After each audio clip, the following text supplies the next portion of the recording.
यह खबर संभल से है, जहां ईद की नमाज को लेकर अब एक बड़ा निर्णय किया गया है।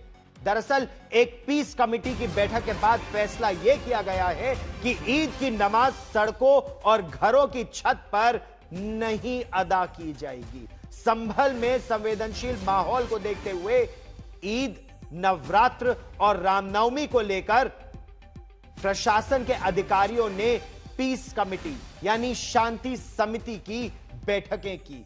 दोनों ही समुदाय के लोग इस शांति समिति, इस पीस कमेटी की बैठक में शामिल होने के लिए पहुंचे। संभल के सर्कल ऑफिसर अनुज चौधरी, डीएसपी श्रीचंद और एसडीएम वंदना मिश्र भी इस बैठक में थे।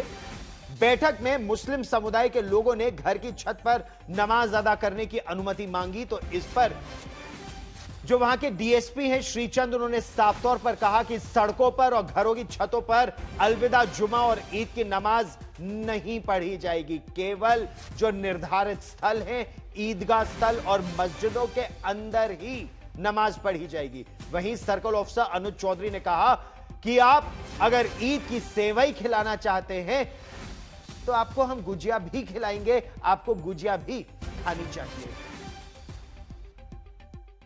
कोतवाली संभल परिसर में आज शांति समिति की बैठक की गई, जिसमें सभी वर्गों और धर्मों के लोग उपस्थित थे। उन्हें स्पष्ट रूप से अवगत कराया गया और सुनिश्चित किया गया है कि मस्जिद एवं ईदगाह के अंदर ही नमाज अदा की जाएगी और परिसर के बाहर सड़क पे कोई भी नमाज अदा नहीं की जाएगी और सड़क पर लोग बैठकर नमाज अदा नहीं करेंगे। और साथ ही बिजली पानी की कुछ समस्याओं के बारे में भी उनके द्वारा अवगत कराया गया है, जिन्हें भी समय रहते हुए पूर्ण करा लिया जाएगा और किसी के द्वारा अन्य कोई समस्या प्रकट नहीं की गई है। यह आशा की जाती है कि सभी त्यौहार शांतिपूर्ण ढंग से संपन्न किए जाएंगे। पीस कमेटी की बैठक आने वाले त्योहारों को लेकर थी, जिनमें नवरात्र है और उसके बाद से ईद है और फिर रामनवमी है। तो उसके दृष्टिगत लोगों से बात की गई और शांति और सौहार्द मेंटेन करने के लिए सबसे अपील की गई। लोगों के द्वारा छोटी छोटी समस्याएं पानी, बिजली और नाली बेरक लेके उठाई गई, जिनका समाधान ऑलमोस्ट करा दिया गया है और शेष के लिए संबंधित विभागों को अवगत करा दिया गया है। इसके अलावा नमाज के लिए निर्देशित कर दिया गया कि सड़कों पर नहीं पढ़ी जाएगी और उस पर लोग सहमत भी हैं।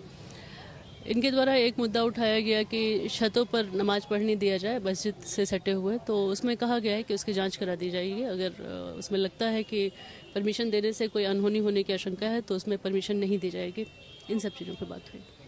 तो आप सब विश्वास के साथ रहें, भाई ऐसा कोई किसी के साथ कुछ वो नहीं होगा, पर हर आदमी को अपना अपना अधिकार है। पर आप यदि ईद की सिवैया खिलाना चाहते हो तो आपको गुजिया भी खानी पड़ेगी। ये गुजिया खाओ, हम ये सिवैया, तो दोनों पक्ष खाओ। पर यहाँ गड़बड़ हो जाती है, जहाँ एक पक्ष खाने को तैयार, दूसरा खा नहीं रहा, तो यहाँ भाईचारा खत्म हो जाता। हम स्पष्ट बोल रहे हैं या कुछ भी हो रहे, तो ये चीज नहीं है। हम नेतागिरी नहीं कर रहे, ना हमें नेतागिरी का हमारा कोई इरादा है, कम नेतागिरी करेंगे।